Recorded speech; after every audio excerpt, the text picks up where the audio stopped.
Hello everyone, hope you all are doing fine. I welcome you all to this new video on psychology of stop loss. हम यहाँ अपनी trading psychology build करेंगे with a focus on stop loss. हम देखेंगे कि loss से कैसे deal करना है और ये पॉइंट्स आपकी ट्रेडिंग स्किल्स बूस्ट करेंगे और definitely you are going to learn a lot. So let's start. Trading और इन्वेस्टमेंट में अपने आप को लूजिंग पोजीशन से कम्प्लीटली एस्केप होना ऑलमोस्ट इम्पॉसिबल है and this is a fact because system ऐसा ही है और बड़े लॉस से हमको फाइनेंशियली और इमोशनली बड़ा झटका लग सकता है. इसमें ट्रेडिंग साइकोलॉजी का बड़ा इम्पॉर्टेंट रोल है and when ever you face loss because how you react to a loss is more important than the loss itself. So this is where the understanding on trading psychology comes into picture. And this emotional suffering is mostly experienced by inexperienced or new traders whenever they get into a big loss. New traders को यह emotional suffering usually होती है और इसी suffering के साथ trade करने से वह अपने आप को बुरे सिचुएशन में डाल लेते हैं और ये अननोइंगली हो जाता है और इसी पॉइंट पर बहुत सारे ट्रेडर्स बिगिनिंग में ही क्विट कर देते हैं और कुछ ट्रेडर्स जो कंटिन्यू करते हैं वह अपने आप को रिवेंज ट्रेडिंग में डाल लेते हैं और इससे भी उन्हें लॉसेस बेयर करना पड़ता है. So here we can see इनमें से कोई भी रिएक्शन प्रोडक्टिव नहीं था. So here we are going to learn how to deal with such situations and how to have a constructive approach to such situations. So emotionally and financially ये situations बहुत destructive हो सकते हैं हमारे लिए. इसीलिए हमें इन सिचुएशंस को हैंडल करना और लूजिंग ट्रेड को हैंडल करना सीखना बहुत ज़रूरी है. तकरीबन हर ट्रेडर अपने करियर में बड़े लॉसेस एक्सपीरियंस करते हैं और इसके बाद वह कुछ प्रॉब्लम्स फेस करते हैं जैसे कि ट्रेड से जल्दी बाहर आ जाना या फिर ट्रेड में ज़्यादा टाइम तक रहना. एक मेजर डिफरेंस ये होता है बिटवीन सक्सेसफुल और फेल ट्रेडर्स में कि वह ट्रेडिंग लॉसेस किस तरह से हैंडल करते हैं. सक्सेसफुल ट्रेडर्स लॉसेस को एक अपॉर्चुनिटी, एक मौके जैसा ट्रीट करते हैं और उससे सीखने की कोशिश करते हैं और अपने आप को इम्प्रूव करने की कोशिश करते हैं. एक बड़े लॉस होने के बाद फिर से मार्केट में आना और ट्रेड करना एक चैलेंजिंग टास्क हो सकता है, पर यह चीज़ ध्यान में रखना चाहिए कि सक्सेस यही लॉसेस को ठीक से डील करने से ही मिलती है. यहाँ पर आपके ट्रेडिंग स्किल्स इम्प्रूव होते हैं. इस वीडियो में हम 10 ऐसे रूल्स या पॉइंट्स कवर करेंगे जो सक्सेसफुल ट्रेडर्स यूज़ करते हैं इमोशनली स्ट्रांग होने के लिए.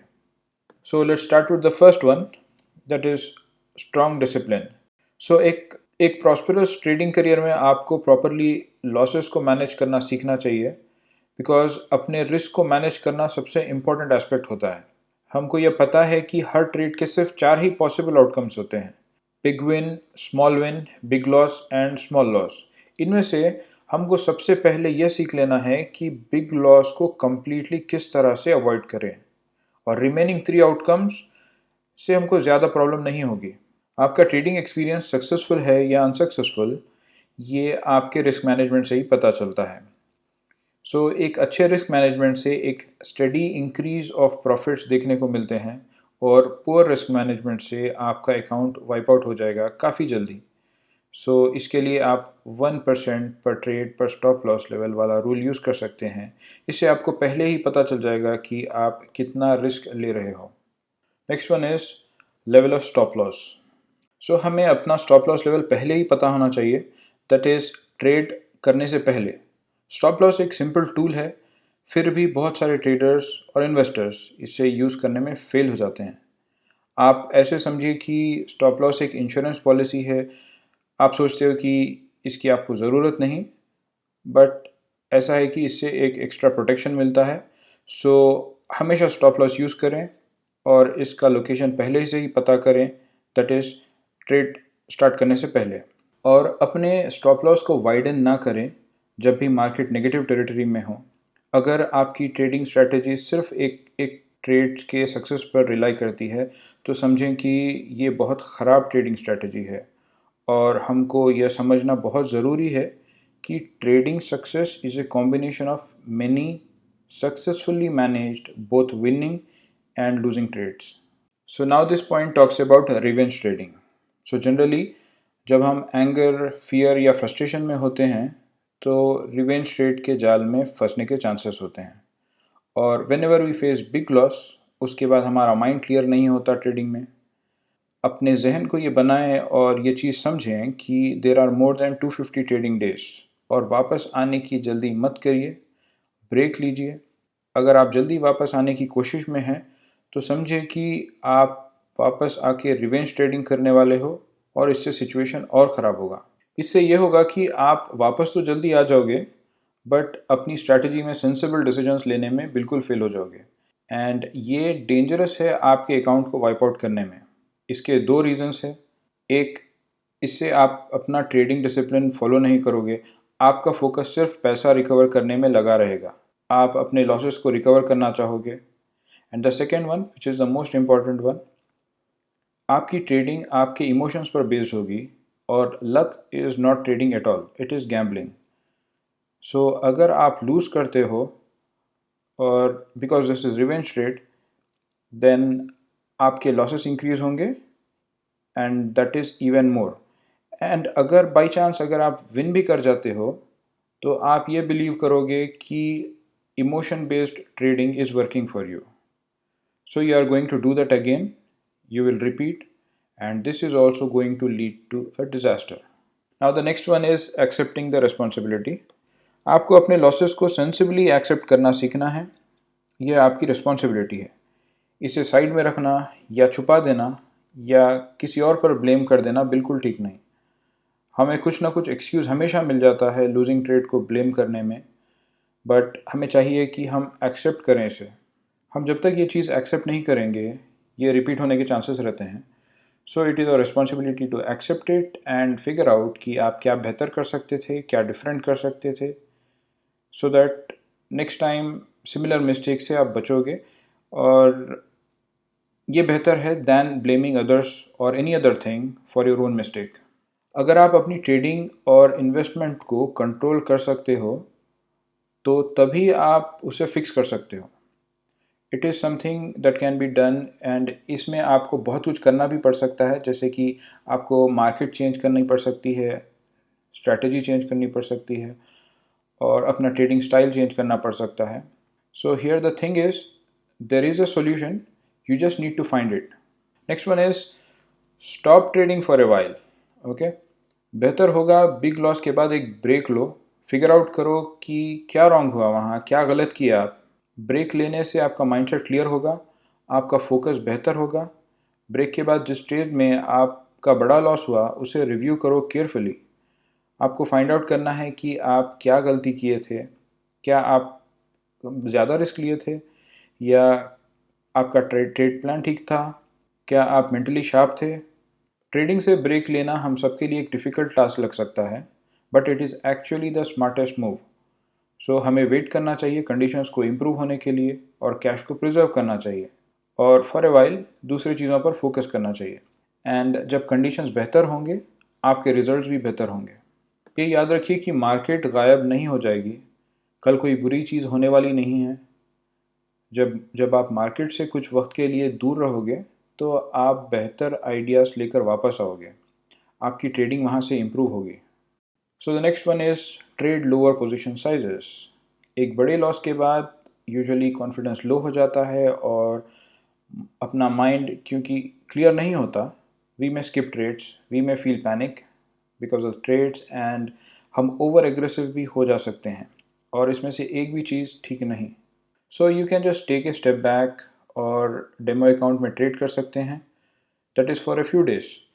एंड क्योंकि ये रियल मनी नहीं होता, इसमें प्रेशर कम होगा, और हम इजीली ट्रेड पर फोकस कर सकते हैं। हमारे फाइनेंशियल एस्पेक्ट से प्रेशर कम हो जाएगा, और कुछ प्रैक्टिस और कुछ विनिंग ट्रेड्स डेमो अकाउंट में देखने के बाद हमारा कॉन्फिडेंस लेवल बूस्ट होगा, और अभी से हम with a clear mind, with a better mental space, हम फिर से रियल मनी से ट्रेड करने में रेडी हो जाएंगे। So after big loss, don't jump back to the same big position size that you were trading before. Begin with a small position size, and this small position size will help you build confidence, और आप slowly अपना position size increase कर सकते हैं जैसे जैसे आपका account balance बढ़ता है।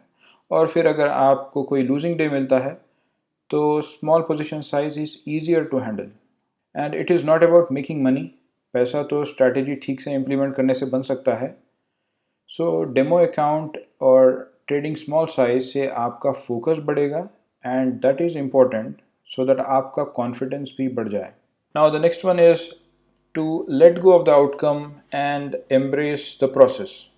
एक चीज़ हमेशा जहन में रखना चाहिए कि ट्रेडिंग एक कंटिन्यूस प्रोसेस है सीखने का, और बहुत बार ऐसा होता है कि आप अपने मिस्टेक से सीखते हो कंपेयर टू योर विक्ट्रीज। सो जब भी आप पैसे गंवाते हो तो इसे आप मोटिवेशन जैसा लें, बिकॉज अब आप कुछ सीखने वाले हो। अपने एक्शंस बेहतर करना चाहिए और अपने आप को बेहतर एजुकेट करना चाहिए, और डिसिप्लिन सबसे ज़्यादा इम्पॉर्टेंट है, इसे ठीक से फॉलो करना है। तो अगली बार आपके पास बेहतर आइडिया होगा, आप कहाँ गलत थे होंगे वो आप फाइंड आउट करोगे, आपके पास रूम होगा इम्प्रूव होने के लिए। ये हमेशा ध्यान में रखना कि आपको अपना फोकस पैसा बनाने से ज़्यादा उस प्रोसेस को एंजॉय करने में बनाना है। इससे आप राइट ट्रैक पर हमेशा रहोगे and you will end up making good profits. Now let us talk about how to see the loss. यहाँ हम समझेंगे कि स्टॉप लॉस को देखने और समझने का क्या नज़रिया मेंटेन करें सो दैट हमें लॉस से ज़्यादा इफ़ेक्ट ना हो। इसे फॉलो करने से हमारी लाइफ बेहतर होगी, हमारी ट्रेडिंग बेहतर होगी, और लॉस को बेहतर तरीके से डील कर पाएंगे हम। ये एक नज़रिया है जो हम कल्टीवेट कर सकते हैं। ये समझें कि चलो मुझे लॉस हुआ, पर किसी को तो फ़ायदा हो गया मेरे ज़रिए। I know commonly people don't digest this kind of thoughts, but इससे हम एक बेहतर इंसान बनेंगे।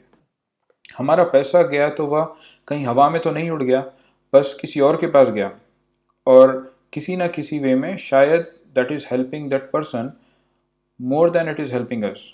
सो वी कैनॉट से कौन सा ट्रेडर किस सिचुएशन में या किस प्रॉब्लम में है, या फिर उसको कितनी नीड है, और शायद उस पैसे से उसकी नेसेसिटी पूरी होगी। तो बस बात यह है कि पैसा अगर कम होता है तो इस चीज़ को जहन में रखते हुए अफसोस या रोना धोना मत करिए, बिकॉज इट इज़ ओके।